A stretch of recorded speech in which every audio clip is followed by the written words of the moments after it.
China reported another significant fall in the number of babies born in the year 2020. It is down 15%.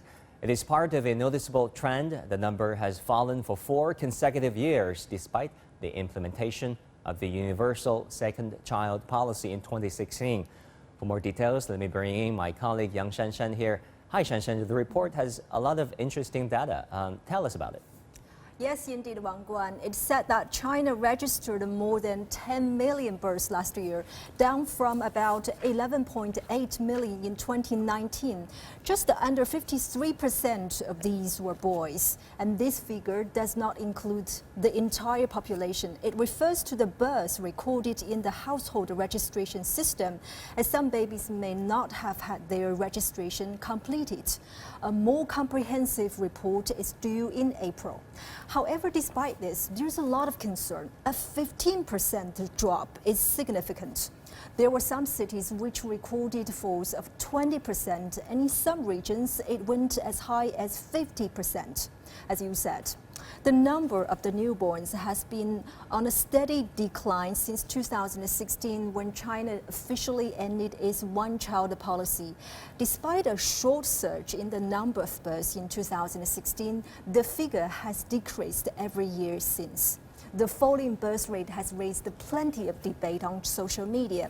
Many are citing rising house prices, a stalled economy, and increasing education costs as the main reasons for young couples not wanting to have more children. It also raised another serious question: how we can sustain our public finances in the aging population. As fewer births means less labor supply, this will add pressure on the pension system and the public spending in the future. Yeah, these are grave concerns, Shanshan. But on the other hand, all these babies have their names registered. Of course, what noticeable trends do we see there? Yes, of course. Firstly, let's talk about their surnames. There have been more than 24,000 Chinese character surnames for people of all ethnic groups in China, but only a quarter are in use. The latest data shows that the top 5 surnames last year were Wang, Li, Zhang, Liu, Chen, and people with these surnames account for about 30% of the whole population, and the Li was the most common surname.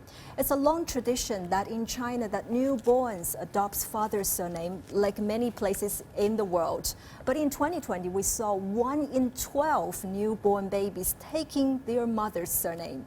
Actually, this change started in 2016, when the country introduced the second child policy, and some families decided that their children take the mother's surname. Well, regarding to the names, a short name, that is a 2-character name, used to be popular in China during the 1980s and the 1990s. But now the trend is changing. Over 90% of the population have 3-character names now, and nearly 2% have 4 or even more characters in their names. And Yichen was the most popular names for boys, and Yinluo was top for girls. Wang Guan. Okay, Shanshan, thank you for these investigations.